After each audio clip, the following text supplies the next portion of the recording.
काय को जबरदस्ती ठोकते हो, ज्ञान को काय को मिथ्या ज्ञान की संज्ञा देते हो, मोह को ही दो। तो फिर उन्होंने हाँ उस बात का उत्तर देते हुए कहा कि ज्ञान की क्या मिस्टेक है, कि ज्ञान की मिस्टेक ये है कि ज्ञान अपने प्रयोजनभूत कार्यों में नहीं लगता। उस बात को उन्होंने काफ़ी विस्तार से, काफ़ी अच्छे से वहाँ हाईलाइट किया है।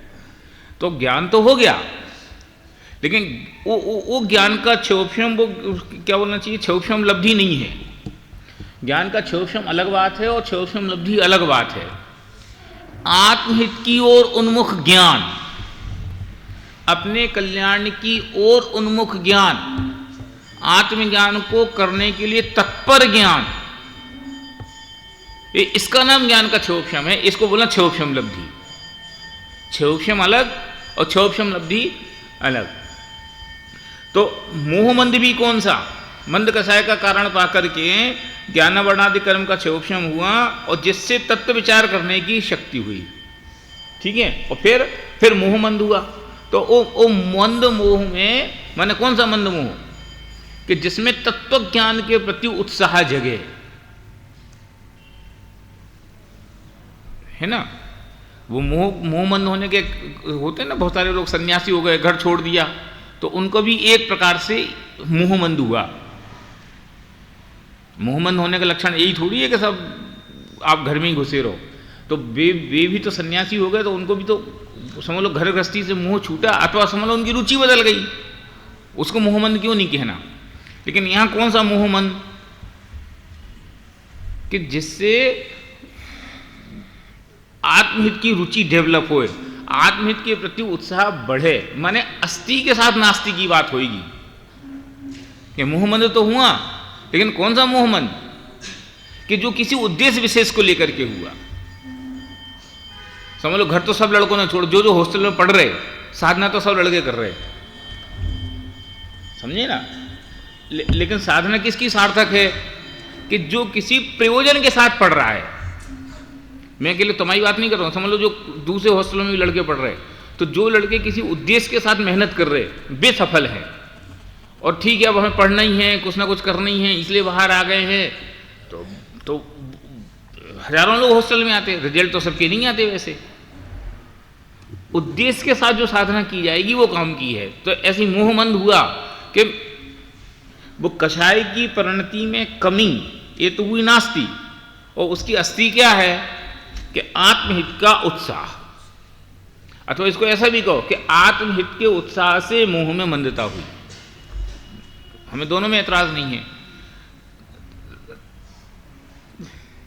ठीक है। मंद कषाय का कारण पाकर ज्ञानावरणादि कर्म का क्षोभम हुआ, जिससे तत्व विचार करने की शक्ति हुई। माने वो ज्ञानावरण का क्षोभम जो तत्व विचार के लिए काम आए, और फिर मोहमंद हुआ। कैसे मोहमंद हुआ, कि विशिष्ट ज्ञानावरण से, के क्षोभम से, कि हमने अब जो तत्व ज्ञान सीखा ना, उस तत्व ज्ञान से जब हमें एक हुआ कि संसार शरीर और भोगों की निरर्थकता ख्याल में आई है, और अपने आत्मा की जो सामर्थ्य है वो ख्याल में आई, दोनों चीज़ें, कि उधर वैराग्य और इधर ज्ञान। तो उससे मोहमंद हुआ, इससे तत्व विचार में उद्यम हुआ। फिर उसने वो आगे और अपनी स्पीड बढ़ाई, ठीक है।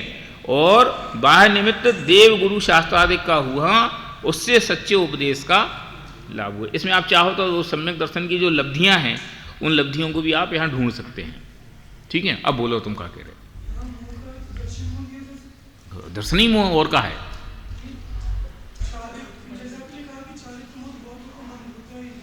नहीं, चारित्र मोह का ऐसा खास प्रश्न नहीं है। लेकिन अगर चारित्र मोह भी कहो तो अनंतानुबंधी कषाय रूप जो चारित्र मोह उसकी बात है, बाकी तो दर्शन मोह की बात है। बिल्कुल दर्शन मोह की बात है। अभी चारित्र मोह खड़ा कहाँ से हो गया। जब तक वो नहीं जाएगा, जब तक दूसरी चीज की बात खड़ी नहीं होगी। लेकिन चूंकि कषाय के आश्रय से बात इसलिए की जाती है क्योंकि विपरीत सिद्धांत तो वो समझ लो ज्ञान के आधार पर चला जाता ना। तो कषाय का कार्य क्या, कि आसक्ति। तो वो अनंतानुबंधी कषाय चूंकि उसकी अविनाभावी है, इसलिए उस एंगल से कहा जाता है। बिल्कुल 100% बिल्कुल है ना। तत्प्रति प्रीति चित्तेन वार्ता पीहू सोता, ये क्या है। ये उसका लक्षण है। देखो अब फिर ऐसे वही बात हो जाती कि अपन प्रवचन करो तो पूरा प्रवचन कर लो कि तत्व विचार की योग्यता, वो जो मैं पहले भी एक बार कही है कि अनंतर पूर्व क्षणवर्ती पर्यायों का एक लंबा सिलसिला है। तो किसको तत्व विचार की योग्यता आएगी कि जिसके भवितव्य में मोक्ष होना देखा गया होगा, उसको भी तो तत्व विचार का उत्साह आएगा। इसको ऐसे समझो कि जिसके भवितव्य में अच्छा विद्वान बनना लिखा गया होगा, उसको टोटल स्मारक में एडमिशन लेने का भाव आएगा। तो ये मोह की मंदता ये भवितव्य का सूचक है, ये उसका इंडिकेशन है। मैं इसको ऐसे भी कहता हूं कि जो ऐसे खजाने में आ गए, देखो अपन जब कभी ऐसी चर्चा करते हैं ना तो सब उसको क्रिया से जोड़ते हैं। मैं उसको क्रिया से कम जोड़ना चाहता हूं, लेकिन अंतरंग का जो परिणाम है भी, कदाचित आपका समझ लो आलसी हो गए, कोई कारण हो गया हो आपका क्रिया में, एक्टिविटीज़ में, वो किसी का कम दिखाई दे, किसी का ज़्यादा दिखाई दे, सेकेंडरी बात है। लेकिन कम से कम हृदय में उसके प्रति जो आस्था का भाव, हृदय में उसके प्रति जो भीगा परिणाम, हृदय में जो इस बात का भाव कि यही काम करने योग्य है, दूसरा कोई काम करने योग्य नहीं है, ये मोह की मंदता का लक्षण है। और उसके अगेंस्ट, उसके समझ लो उस परिणाम के साथ साथ यथा शक्ति, यथा सामर्थ्य, यथा समय, उसका समझ लो स्वाध्याय, तत्व चिंतन, जो शुभोपयोग की क्रियाओं में उनके प्रति जो क्या बोलना चाहिए आदर पड़ने का परिणाम, वो भी यथा समय दिखाई देता है। हम सर्वथा इस बात को ऐसे रिजेक्ट नहीं कर सकते कि यार ये लड़का तो बराबर रोज आता है, सब चीज़ों में बराबर भाग लेता है, इसलिए जो आज्ञाकारी अच्छा लड़का है, और वो लड़का तो नालायक कभी दिखाई नहीं देता इसलिए बेकार है। ऐसा नहीं है, बहुभाग तो ऐसा ही है। लेकिन जो नहीं आ रहा, कदाचित उसके चित्त में भी ऐसा हृदय के प्रति, मानव तत्व के प्रति भीगा परिणाम हो, तो उसको आप रिजेक्ट नहीं कर सकते। लेकिन हृदय के प्रति भीगे परिणाम की अभिव्यक्ति कैसे होगी, पता कैसे चलेगा कि उन लक्षणों से पता चलेगा। आपका बहिरंग व्यापार अगर हमें न दिखाई दे तो हम कैसे कहें कि अंतरंग में तुम्हें ऐसी वो है? क्यों? अंतरंग की बहिरंग के साथ तो व्याप्ति है ही। तो अगर बहिरंग नहीं दिखाई दे रहा है तो अंतरंग नहीं है, पक्का हो गया। बहिरंग हो तो अंतरंग है कि नहीं पता नहीं, लेकिन अगर बहिरंग ही नहीं है तो अंतरंग है, इसकी क्या गारंटी है? इसलिए जिसके हृदय में उसके प्रति भीगा परिणाम होता है, उसके जीवन में बहिरंग सहज सावधानी, सहज उसके प्रति आस्तिक जो है ना, वो परिणाम अपने आप आता है। ठीक है, ये ना तत्व विचार में उद्यम हुआ और बाह्य निमित्त देव गुरु शास्त्रादिक का हुआ, उससे सच्चे उपदेश का लाभ हुआ। ये सच्चा उपदेश क्या है कि यहां सच्चा उपदेश जो सम्यक्त के लिए हेतुभूत विषय है वो है देशनालब्धि। अब देशनालब्धि का अर्थ वो प्रथमानुयोग पढ़ना अथवा चरणानुयोग पढ़ना अथवा कर्णानुयोग पढ़ना अथवा द्रव्यानुयोग पढ़ना नहीं। यह सच्चे उपदेश का लाभ माने आत्मा के स्वरूप की समझ आई, जिसका सम्यक दर्शन से सीधा संबंध है। अब वो चाहे प्रथमानुयोग से आए, चाहे कर्णानुयोग से आए, चाहे द्रव्यानुयोग से, कोई से भी आए, क्योंकि चारों अनुयोगों का प्रयोजन तो बीत रखता है ना। माने अनुयोग पढ़ के उसको अपनी आत्मा का बहुमान, अपनी आत्मा की सामर्थ्य, अपनी आत्मा का महत्व, क्या बोलना चाहिए, महिमा, वो ख्याल में आनी चाहिए। माने आत्मोन्मुखी परिणाम ऊर्ध हुए, इसका नाम है सच्चे उपदेश का लाभ हुआ। नहीं तो समूह में हजारों लोग गए थे, कुछ रीते भी आ गए कि उनने दिव्य ध्वनि नहीं सुनी थी। जो बाहर से लौट के आ गए वे तो ठीक हैं, लेकिन अंदर जाके भी कुछ रीते आ गए ना, तो उन्हें दिव्य ध्वनि नहीं सुनी थी, कि दिव्य ध्वनि तो सुनी थी पर सच्चे उपदेश का लाभ नहीं हुआ था। ठीक है, ये सम्यक सन्मुख मिथ्या दृष्टि की पात्रता। मैं इस लाइन को फिर से पढ़ता हूं, फिर अपन आगे चलेंगे। मंद कषायादिक का कारण पाकर ज्ञानावरणादिक कर्मों का क्षयोक्षम हुआ, जिससे तत्व विचार करने की शक्ति हुई। माने तत्व विचार ये आपके ज्ञानावरण कर्म के क्षयोक्षम और मोह की मंदता का परिचायक है, इंडिकेटर है। तथा मोह मंद हुआ जिससे तत्व विचार में उद्यम हुआ, और बाह्य निमित्त देव गुरु शास्त्रादिक का हुआ, उससे सच्चे उपदेश का लाभ हुआ। अब आगे चलो, बोल। मंद कषाय होना और मोह मंद होना, इनमें क्या एक है क्या बोलना चाहिए, नहीं चारित्र नहीं, एक है बिफोर इफेक्ट और एक है आफ्टर इफेक्ट। एक सहज नहीं, हाँ ऐसा भी कह सकते हो कि बिफोर इफेक्ट माने मोह का मंद हुआ तो आप मंदिर आए, फिर मंदिर आने से सॉरी कसाय मंद हुई तो आप मंदिर आए, फिर मंदिर आए तो आपका मोह मंद हुआ। यस, माने ज्ञान पूर्वक आपको फिर उसमें के प्रति और वो है ना, क्या बोलना चाहिए, वैराग्य का परिणाम, ज्ञान के प्रति उत्साह का परिणाम, इसका नाम मोह मंद हुआ। मंद कसाय हुई तो आपकी शुभोपयोग में प्रवृत्ति हुई, अथवा मैं कौन हूं इसको जानने की इच्छा हुई, नहीं तो इच्छा ही नहीं होती। तो मोह मंद होने के कारण आया, जैसे दादा बार बार कहते हैं ना कि प्रवचन में बैठना पुण्योदय से होता है, बिठाना ये पुरुषार्थ से होता है। तो ये मंद कसाय का कारण पा करके स्टार्टिंग फेज, और मोह मंद हुआ इसका रिजल्ट फेज। चलो, वहाँ अपने प्रयोजनभूत मोक्ष मार्ग के देव गुरु धर्मादि के जीवादि तत्वों के तथा निज पर के और अपने को अहितकारी हितकारी भावों के इत्यादि के उपदेश से सावधान होकर ऐसा विचार किया कि अहो ये होमवर्क के उपदेश का लाभ हुआ, तो उस उपदेश के लाभ में क्या क्या हुआ देखो। प्रयोजनभूत मोक्ष मार्ग के, आप चाहो तो नंबर लिख सकते हो इनको, कि प्रयोजनभूत मोक्ष मार्ग के, फिर देव गुरु धर्म के, तीसरा जीवादिक तत्वों के, फिर निज पर के और अपने को हितकारी अहितकारी भावों के। ये होमवर्क है देशनालब्धि का, सिलेबस समझ लो कि देवशास्त्र के उपदेश का लाभ हुआ तो कितनी चीज़ों का लाभ चाहिए, अथवा कितनी चीज़ों का निर्णय चाहिए, कि प्रयोजनभूत तत्वों की जानकारी का होमवर्क कितना है कि इतनी चीज़ों का निर्णय चाहिए। अब बाकी तुम्हें हैं या नहीं है ये सेकेंडरी है। प्राइमरी फेस क्या है कि ये है कि सबसे पहले प्रयोजनभूत मोक्ष मार्ग का निर्णय करो, फिर देवगुरु धर्म का, जीवादिक तत्वों का, निज पर का और अपने को अहितकारी हितकारी भावों का निर्णय करो। इतनी बातें तो पहले उसने सुनी क्षोभम ज्ञान में, माने जो ग्रहित मिथ्यात्व में ही हैं, और फिर हम कहें कि हम मोक्ष मार्गी हैं, ये जबरदस्ती आंख बंद करके तुम कहो कि हमें अब कुत्ता नहीं खाएगा, तो इसका क्या करें। अपने अपने चित्त में सब सोचो कि देवशास्त्र गुरु का तो अभी निर्णय का ठिकाना नहीं है, और फिर तुम कहते कि हम मोक्ष मार्गी हो गए, है ना। तो क्यों? क्योंकि सर्वप्रथम विषय ये है। एक दिन और मैंने जब इसी कक्षा में ये बात कही थी कि देवशास्त्र गुरु के निर्णय के बिना मोक्ष मार्ग खड़ा नहीं होता, जिसको मैंने अनेक प्रकार से काफ़ी विस्तार के साथ ये बात कही थी। क्योंकि बेसिक क्वालिफिकेशन ही वो है, बेसिक क्या, फर्स्ट और एंड यही है। और देवशास्त्र गुरु से भी इंपॉर्टेंट देव, क्यों? शास्त्र और गुरु तो उनके अनुसार ही हैं।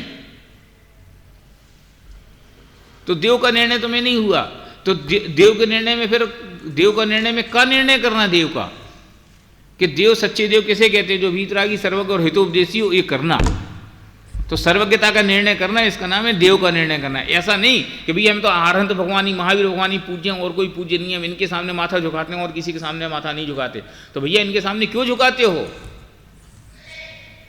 तो उनकी सर्वज्ञता का निर्णय, समझे? और फिर सर्वज्ञता के साथ उनकी वीतरागता का निर्णय और उनकी हितोपदेशता का निर्णय।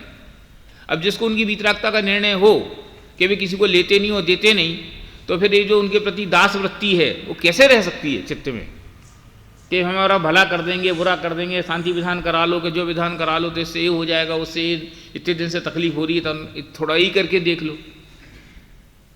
तो इसका मतलब क्या है कि तुम्हें उनकी वीतरागता का निर्णय नहीं है। ये जरा जरा सी बातों में जो हमारे चित्त में अधीरता आती है, उनकी सर्वज्ञता का निर्णय हो तो ये अधीरता क्यों आएगी? होने योग्य ही तो हुआ है, अनहोना तो कुछ हुआ नहीं है। जो अनादिकाल से नक्की था वही हुआ है ना, कि कुछ नया हुआ है। तो फिर काहे के लिए हैरान हो रहे? अच्छा हुआ तो, बुरा हुआ तो, अच्छा हुआ तो मैं चौड़ा और बुरा हुआ तो हायराम मर गए, ये दोनों ही भावना बेकार। ये इसका नाम है सर्वज्ञता का निर्णय। फिर हितोपदेशता का निर्णय कि वे समोसरणे में बैठ करके उपदेश दे रहे कि एक द्रव्य दूसरे द्रव्य का करता नहीं, ये हित का उपदेश है। और मैं तेरा करूंगा और तू मेरा कर। एक द्रव्य दूसरे द्रव्य का करता नहीं है ना, तो कौन किसका करेगा? तो हम इसी में मरे जा रहे कि मैं नहीं होऊंगा तो ये कौन संभालेगा। तो हित का उपदेश कहाँ स्वीकार हुआ हमें? इसका नाम है देव का निर्णय। और फिर उसके अनुसारी शास्त्र और उसके अनुसारी गुरु, है ना। ये है कहेंगे देव गुरु धर्मादिक का। और फिर जीवादिक तत्वों का कि कौन, कि उन 7 तत्वों में जीव, ये मैं, तो जीव के प्रति वो अपनेपन का समझ लो परिणाम कि यही मैं, ऐसा परिणाम, इसका नाम है 7 तत्व का विषय।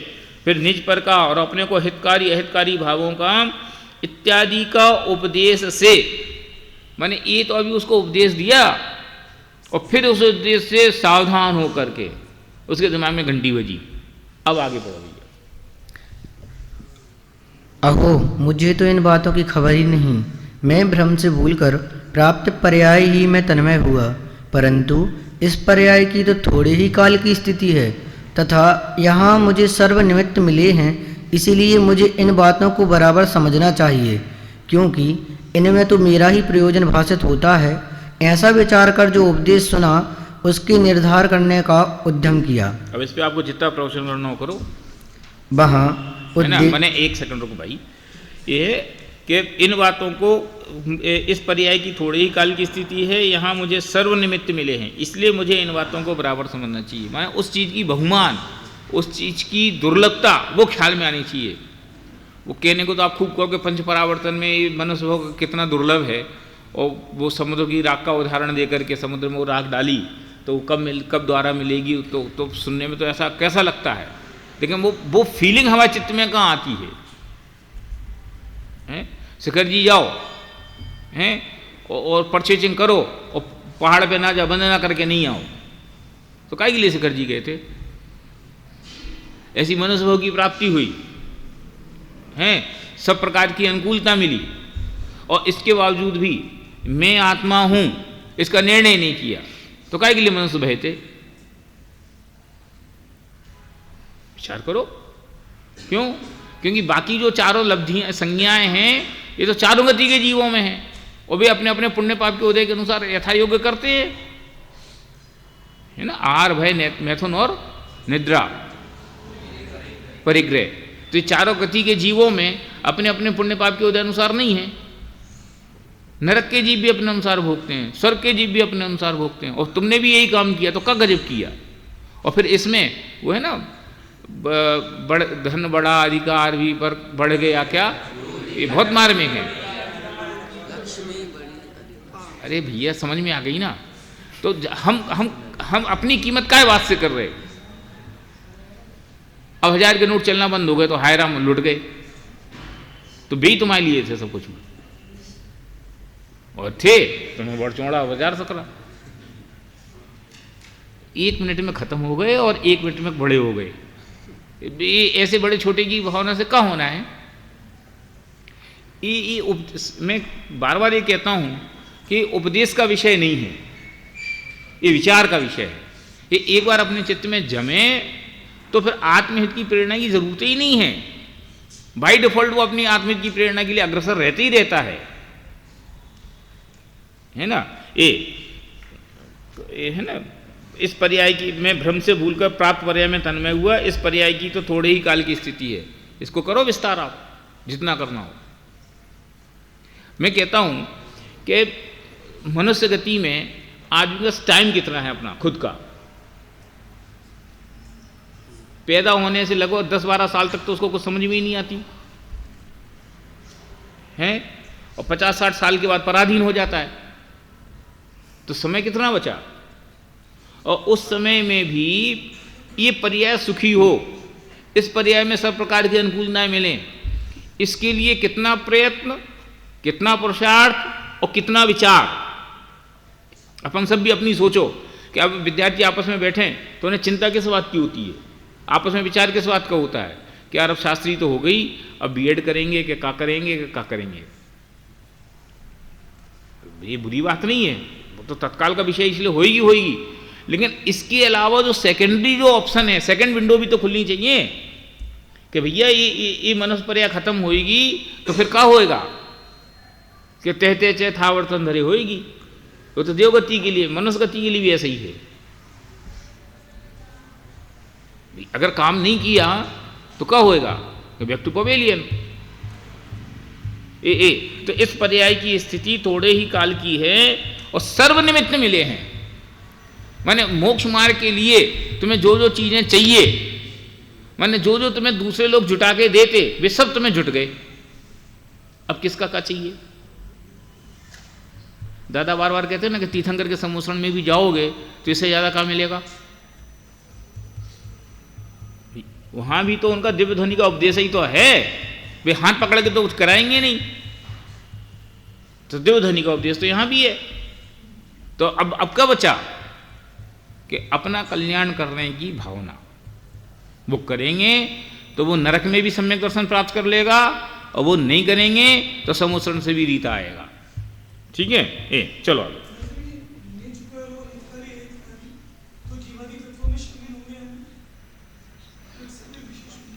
सामान्य से विशेष बलवान होता है इसलिए लिया।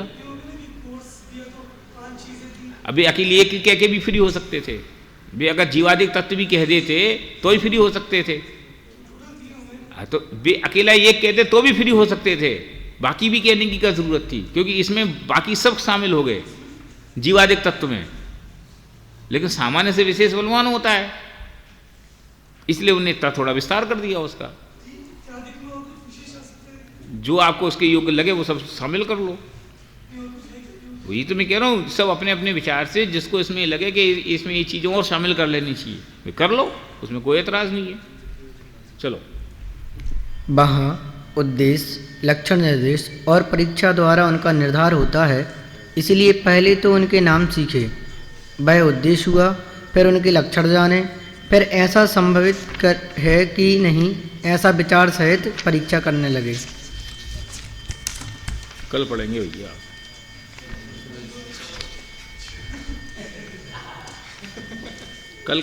कल शाम को रखें क्या?